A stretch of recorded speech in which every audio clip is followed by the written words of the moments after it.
Vivemos hoje os dias mais turbulentos dos últimos tempos. O mundo parece um barril de pólvoras. As nações estão medindo força. O Brasil vive uma crise medonha, talvez sem precedentes, na área política, econômica, moral e espiritual. Nações contra nações, reino contra reinos. Foi o que Jesus mencionou no seu sermão profético, que estaria à frente. Parece-nos que estamos vivendo esse tempo. A situação é grave, o mundo anda como que cheio de tensão, de ameaça, de armas nucleares, de bombas atômicas, blocos que se rivalizam na disputa do poder, no comando do universo. Estamos, de fato, naquele tempo que Jesus disse, o tempo do fim. É óbvio que nós não podemos falar em datas, porque tempos ou épocas não nos pertencem. Isso é da economia exclusiva de Deus. Porém, os sinais são eloquentes, sinais da segunda vinda de Cristo. E a Bíblia menciona o engano religioso, as guerras, os rumores de guerras, os terremotos, as epidemias, a fome, o incremento do saber, a multiplicação da iniquidade, o esfriamento do amor, a perseguição religiosa, a apostasia. E esses sinais estão por aí. Só não os vê quem não tem olhos espirituais. Nós estamos vivendo também uma crise medonha aqui na nossa nação. Parece-nos que a diplomacia tem fracassado. Parece-nos que o Brasil vive a sua crise mais aguda, onde os poderes constituídos não estão tão claros na mente, pelo menos de algumas pessoas, e a democracia vivendo um período de fragilidade no nosso país. O que fazer nessas horas? Que postura tomar? Precisamos voltarmos-nos para a palavra de Deus e entender algumas coisas. Primeiro, a despeito da crise que assola o Brasil e o mundo, da instabilidade, das guerras, dos conflitos, seja intrapessoais, interpessoais, internacionais, a despeito de injustiças praticadas, da violação de direitos, precisamos saber que Deus está no trono. A história não está à deriva. Deus reina. Essa é a visão que João teve em Apocalipse capítulo 4. Deus está no trono. E Ele está no trono não porque foi colocado por alguém, não por favores ou benefícios. Ele é o Rei do universo, Ele é o Senhor dos senhores, Ele é o Criador, o mantenedor da vida. Ele é o absoluto soberano do universo. Ele é quem estabeleceu todas as coisas para o louvor da sua própria glória e jamais será apiado do poder. Também vemos em Apocalipse capítulo 5 que o livro da história está nas mãos de Jesus, o Cordeiro que venceu, que foi morto, o leão da tribo de Judá, raiz de Davi. A história não é cíclica, como pensavam os gregos, nem a história é sem sentido, rumo à tragédia, como pensam os existencialistas. A história é teleológica, ela caminha para um telos, para um fim, para a consumação final, onde a vitória já está decidida. E a vitória é da verdade sobre a mentira, é do bem sobre o mal, é da justiça sobre a injustiça, é da luz sobre as trevas, é a vitória de Cristo e da sua igreja sobre o diabo e suas hostes. Jesus Cristo, o Filho de Deus, o Messias prometido, o Alfa e o Ômega, o princípio e o fim, o Rei dos reis, o Senhor dos senhores, o soberano dos reis da terra. É Ele quem dá vida, é Ele quem tira a vida, Ele é quem exalta, Ele é quem humilha. É Ele quem coloca no trono, Ele quem tira do trono. Ele é quem olha para as grandes nações da terra e as considera todas como um pingo que cai de um balde, como um pó numa balança de precisão. Ele é quem olha para os príncipes deste mundo, os poderosos desta terra, e com apenas um sopro os desarraiga, arrancando-os de suas posições de prestígio e poder. É o Senhor Jesus quem controla a história tem suas rédeas nas mãos de Jesus.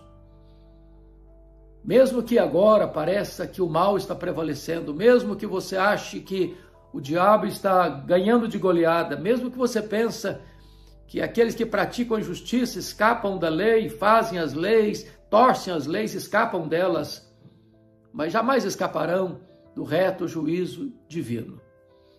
A história da humanidade prova isso.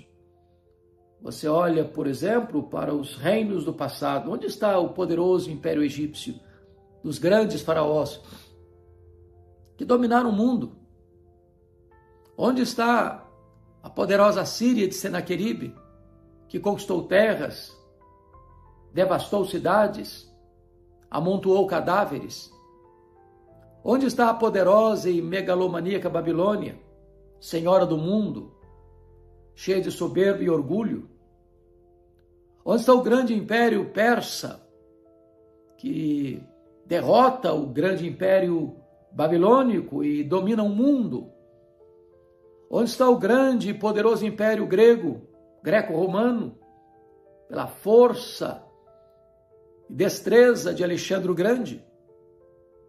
Onde está o poderoso império romano, que dominou o mundo por séculos, colocando de cócoras as nações da terra, subjugando-as com o seu poder, com a sua valentia, com as suas armas, com seus exércitos? Os reinos deste mundo caíram e vão cair. Vão cair. Deus, no seu tempo, há de julgar as nações e colocar todos os seus inimigos debaixo dos seus pés. Ele é o soberano dos reis da terra e ele há de vir com grande majestade e poder para julgar as nações. E diz a Bíblia que quando ele voltar, na sua majestade e glória, ele vai julgar as nações e colocar os que estiverem à sua esquerda numa condenação eterna. Apartai-vos de mim, malditos, para o fogo eterno preparado para o diabo e seus anjos. Mas há de dizer aos que estiverem à sua esquerda: vinde, benditos de meu Pai, entrai na posse do reino que vos está guardado desde a fundação do mundo. Jesus há de colocar debaixo dos seus pés todos os seus inimigos. E ele vai lançar no lago do fogo o diabo, o anticristo, o falso profeta. Ele vai lançar no lago do fogo a morte, o inferno e todos aqueles cujos nomes não estão escritos no livro da vida. E ele vai reinar supremo e soberano para sempre e sempre com o seu povo, remido, lavado no seu sangue. Portanto, nós não temos que temer, achando que a nossa vida está nas mãos dos poderosos deste século. Não está. A nossa vida está nas mãos do Rei dos Reis, do Senhor dos Senhores. Ele é quem dirige a história. Os homens que tresloucadamente cometem atrocidades, violência, injustiça, que se entregam a toda sorte de corrupção e maldade, e que agora escapam, e às vezes condenam inocentes, podem escapar por um tempo, e podem escapar das mãos dos homens, podem escapar das leis humanas, mas não escaparão da justiça divina. A Bíblia diz que Deus não inocentará o culpado. que a alma que pecar, essa morrerá. A não ser que o homem se volte para Deus, dos reis aos vassalos, dos poderosos aos fracos, dos doutores aos analfabetos, dos ricos, dos pobres, dos governantes e dos governados. A não ser que se voltem para Deus em arrependimento sincero, não há esperança. O juízo de Deus os apanhará. O homem será apanhado pelas próprias cordas de seu pecado. E aquilo que o homem semear, isso também ele ceifará, diz as Escrituras. Aqueles que pensam que Deus não existe, equivocam-se. Aqueles que acham que Deus está distante e indiferente, erram. Aqueles que creem que Deus é bonachão e que Deus não vai fazer nada, reivindicando a sua glória e aplicando a sua justiça, estão enganados. Aqueles que creem que podem fazer tudo e Deus não está vendo ou Deus não chamará as ordens, estão profundamente equivocados. Deus é o reto juiz. Não podemos nos escapar dele. Ele sabe tudo a nosso respeito. Ele conhece os nossos pensamentos, as nossas palavras, as nossas obras, as nossas omissões. Esse Deus é inescapável. Não há como fugir dele, nem nas alturas excelsas, nem nas profundezas abissais. Esse Deus é o Todo-Poderoso Deus. Foi Ele quem nos formou de maneira assombrosamente maravilhosa no ventre da nossa mãe, conhecendo a nossa substância quando ainda era uma substância informe, nos tratando não como uma verruga pestilenta, mas como um ser real, porque a vida começa na concepção. Este Deus é o Deus que está no controle do universo, no controle das nações, no controle da nossa vida. Às vezes, para exercer a sua própria disciplina, Deus pode usar uma nação perversa para disciplinar o seu próprio povo. Mas essas nações não ficarão sem a correção divina. Então, é hora de você entender a soberania de Deus.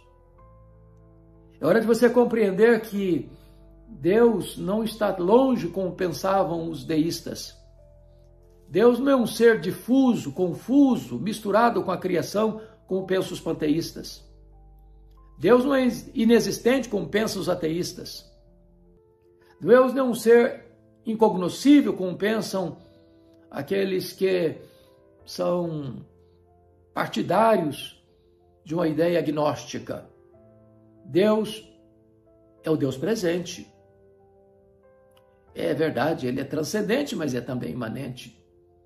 Ninguém pode fugir dele, ninguém pode escapar da justiça dele. Os homens cometem o erro, cometem atrocidades, fazem males terríveis, às vezes crimes de colarinho branco, gente condecorada, com beneméritos da sociedade, gente nas altas posições, nos poderes constituídos, cometem os seus pecados, suas transgressões, suas injustiças, suas maldades, achando que ninguém vai ver ou que ninguém vai descobrir, ou se descobrir, estão blindados pelos poderosos. Porém, ninguém pode escapar da justiça divina. Haverá um dia que Deus vai chamar todos às barras do seu tribunal. E lá haverá a aplicação plena da lei e o exercício pleno da justiça. Esse tribunal divino é incorruptível. Ele é um tribunal que agirá de acordo com a lei. E jamais alguém escapará, porque esse tribunal não pode ser corrompido. Então, minha palavra hoje para você, para a nação brasileira, é uma palavra de exortação, de uma volta para Deus, enquanto é tempo. Enquanto é tempo. Porque chegará um dia que não haverá mais tempo, que será tarde demais. A história é nossa pedagoga ou será nossa coveira. Quando eu olho, por exemplo, para a história da nação de Israel, lá no passado, chegou um momento em que os dois reinos, Reino do Norte e Reino do Sul, por não ouvirem a voz de Deus, por taparem os ouvidos à voz dos profetas de Deus, por viverem assodadamente no pecado e não emendarem seus caminhos diante das muitas reincidentes exortações divinas, chegou um tempo em que Deus disse basta. O reino do norte, das 10 tribos do norte, cuja capital era Samaria, foi cercada 3 anos pelo Império Assírio. E então a cidade de Samaria foi tomada, invadida, destruída, as pessoas mortas e as sobreviventes levadas para um longo, doloroso cativeiro, e dali se dispersaram. O reino do sul, Judá, não emendou seus caminhos, e a despeito de tantas exortações, e a despeito da voz dos profetas terem ecoado de forma tão eloquente, tão constante, também eles taparam os ouvidos à voz de Deus. E chegou a hora que Deus disse basta. E em 586 a Babilônia invadiu a cidade de Jerusalém, destruiu a cidade, arrasou os seus fundamentos, queimou o templo de Salomão e levou o povo cativo para uma escravidão de 70 anos na Babilônia.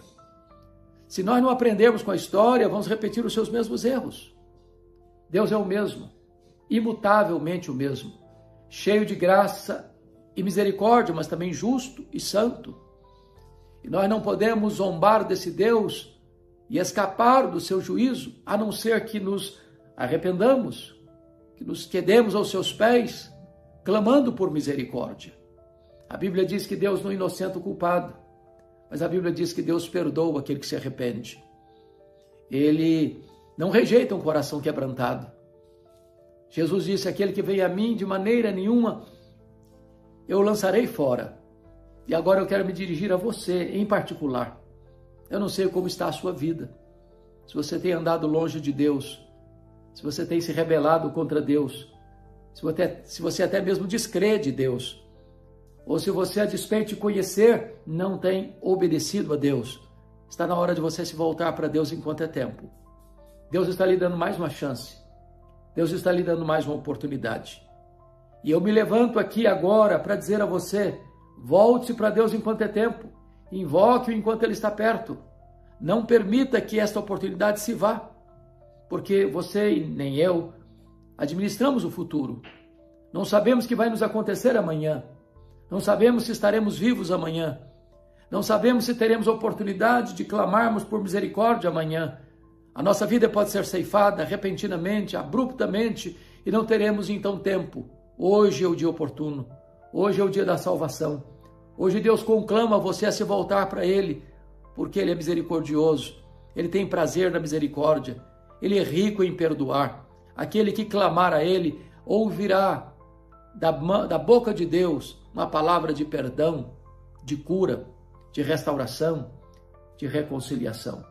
Então hoje, eu conclamo a você, em nome dos profetas de Deus, dos apóstolos de Cristo, eu conclamo a você em nome da igreja, a noiva, para que você venha para Cristo, para que você se arrependa dos seus pecados, para que você creia no Senhor Jesus, para que você experimente o perdão, a graça, a misericórdia, e você receba a vida eterna. Ele tem para você vida plena, vida feliz, vida abundante, vida eterna.